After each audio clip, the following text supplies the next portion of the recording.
everybody to Reactivated. Thank you for joining. It seems to have a lot to get through today, so we'll move straight forward to what happens next. It's a clip that happened during Extreme Series 1. That their team didn't have the right to fly the flag. What are you doing saying that, man? They lost. Well, they lost, but, you know, to say to these kids that they haven't got the right to fly the flag. Really upset Joe, but what was his response? The answer will be revealed a little later in the show. We now go on to our fantasy fights. 3 more robots are about to emerge from this limited edition pencil case. And again, just to confirm, there are loads and loads and loads of names, and 2 have come out there, which won't count. So the first one is, who will win in this 3-way? Crustacean, who appeared from Series 5 through to 8 with the pincers. Next we have 101, Seasons 3 to 5. This is an interesting one. Interesting variety of weapons. And to add this up, we have Kilotron from Series 1, 2 and 4, the Pink Peril. Crustacean 101 Kilotron. That is actually more interesting than it sounds. We've got an axe, a spike and grabbers. 2 invertibles. I'll let you know my thoughts. Let me know what you think in the comments below. We now move on to bot build. We did have an increase in requests for bot build this time, and on top is Battle Bots. Here is the 4th incarnation.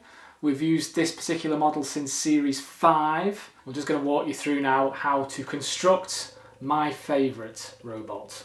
Now the robot is actually built up from 5 separate parts. You've got your base, you've got the back where the wheels are, the 2 sides, and the flipper.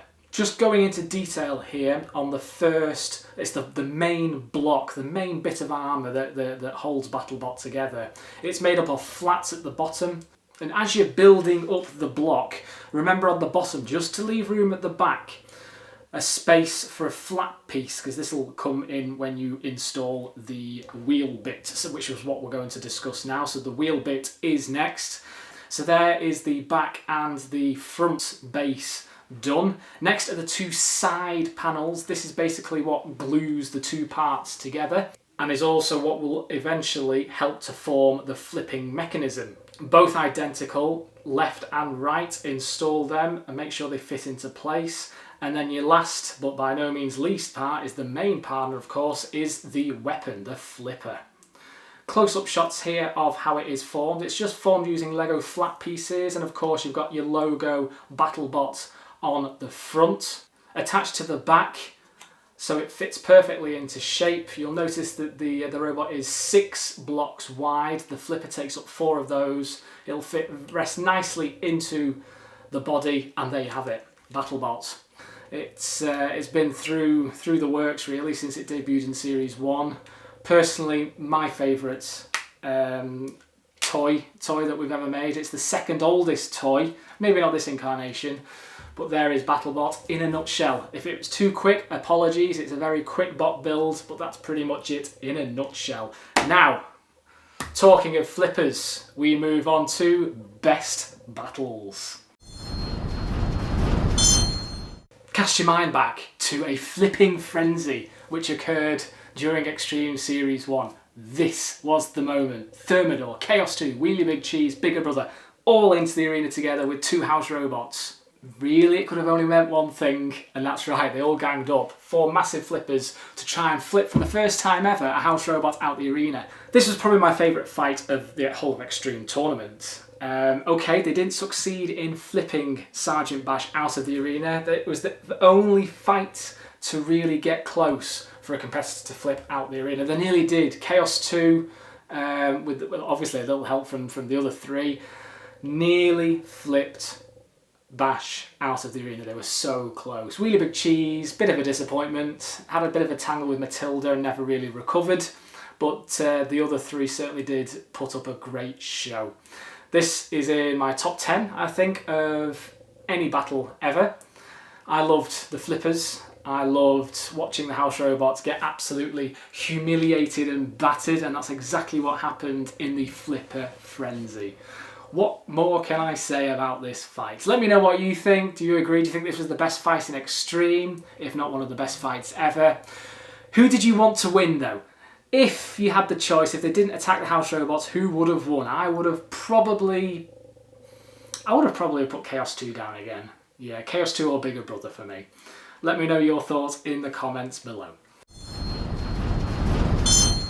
Sir Kilowatts. That's right, that's a terrible photo of him, isn't it? Mean and menacing.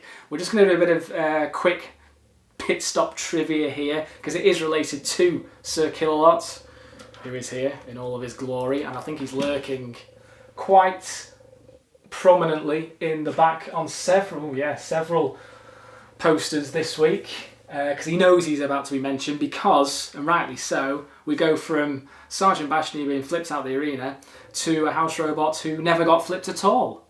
He never did, and that's the trivia for today. Several close calls.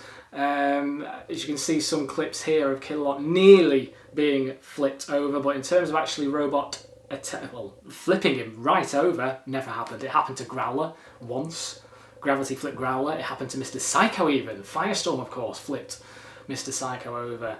And it happened to, of course, every single of the house robots, apart from the king of the arena, the scariest and most threatening of all house robots, I think. I always loved to kill a lot. So there it is.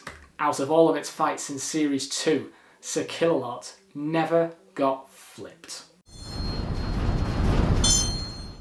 Behold, our merchandise review this week is the mini arena. That's right, in all of its original glory here, as you can see. Things still work. We'll soon see. Does the flipper work? Yes, it does. The pit works. Button over there. Now, the batteries. The batteries for each one. Yep. What was that meant to be? I'm not sure. Robot near! Stand by! And of course, that sounds like Jonathan Pierce. 3, 2, 1, activate. Excellent. It still works. Yeah, so for the mini arena, this would have knocked you back about 60, 65, maybe £70 back in the day. It was released, of course, just after the main pullbacks were released. In a way to compensate, really, because they never obviously released a full-size arena for the pullbacks. And there is a reason for that, because it just wouldn't have made anyone money. The amount that would have been involved to create an actual size arena for these, and you know, I imagine the price. So this was the compensation, a mini arena. Of course, it came with the mini toys, which I don't have on me at the moment. They are somewhere around. Yeah, and eagle-eyed observers will notice that the actual backdrop here we used between our seasons 2 through to 5. You acted as the backdrop here, and we never used the shutters, but robots would come obviously out onto the arena and you'd fight. It was a great addition. Obviously it wasn't the best addition. A bit later on as well, they released a drop zone, if anyone remembers that, but the centre of the drop zone was to the centre of the arena. It didn't actually drop onto the drop zone bit. But there we go, the mini arena. Like I said, we had fun with it. Not as fun, of course, as the pullbacks, but what do you think? Did you enjoy playing on the mini arena? Did you prefer it to the main pullback toys? Let me know in the comments below. Before we get to your questions, there is just time to reveal the answer to what happens next. At the start, we showed you a clip of Joe Watts about to be asked a question by Craig Charles. That really upset you, didn't it, Joe? No.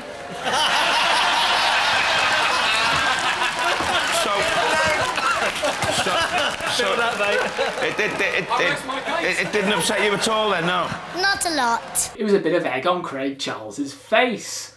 It was quite funny, a bit of light relief. It was a pretty funny response, and of course it was just to gang up on poor Sir Kilowatt, who we've mentioned again. Sorry, Kilowatt. They tried to flip you. They tried to, but as we've stated, never succeeded. Never succeeded. There's also time for the result of the fantasy fight. Crustacean 101 or Kilotron. Interesting. For me, this would go, and I'd be interested to know what you think about this, this would have to go to Crustacean, I think. I think Kilotron with the axe wouldn't get through the armour of either Crustacean or 101. 101 quite manoeuvrable, but Crustacean, of course, invertible, very manoeuvrable, has the pinches, the crab claws, the pincers, would easily get hold of Kilotron. I think 101 will put up a good fight, both being invertible. This might have even gone to a judges because Crustacean might not have been able to really cling on to grab 101. It was a bit of a funny robot to cling on to. So it would have gone to a judge's decision, and the damage caused by Crustacean's claws would have definitely got the win. So for me, Crustacean, interesting three-way there. Love to know what you think. Who would win? Please comment in the comments below. Now we move on to your questions. Somewhere we have here. Thank you for all these coming in through the channel and the websites. First question is to Big Cal. Big Cal asks the question, what was my favourite and least favourite competition in Arenas of Destruction? Okay, in terms of the actual competitions, my favourite would probably be the Flipper Frenzy. I think that was in Siberia, the Flipper Frenzy, if I can remember correctly. My least favourite, probably the Texas, Chainsaw Massacre in Sao Paulo. Chainsaws, I mean, they're not the best of weapons anyway, and we were very limited with those weapons in the game anyway, but that's what I think. Thank you, Big Cal. Next we have Jacob Ruti, who is his birthday today. Happy birthday, Jacob. All the best. Your question was, how was the drop zone made in my series? Okay, yes, so obviously we brought it back in Series 8, but going right the way back between Seasons 1 and 5, it was actually suspended, if you notice, that we had a frame around the arena. And across this frame, I've got a little bit of it here. This is the remnants of the original frame that used to go along the top. And it was in the middle. Of course, the drop zone was in the middle. And we'd simply make a Lego... It's like a Lego cage around the wooden panel that went across, and because the drop zone objects that we had, so the cooker, the washing machine, they were made of Lego, we'd attach a Lego bit so it would attach to the Lego that was underneath this bit at the bottom. Bit difficult to explain, but there's a few close-up shots that I've just uploaded there, so you could be able to see for yourself a bit closely. So thank you, Jacob Russo. I hope that's, I know it's not too detailed there, but thank you for your question. Next we have Crystal Carnage. This is your question. Pick a robot from BattleBots against a robot from Robot Wars. Who and why would win? Who would win and why? Oh, I'm going to state the obvious a bit here, because it also feeds nicely into a question that Builder Boy asked, which is my favourite spinner. So that would first of all, the fight would be Tombstone versus Carbide.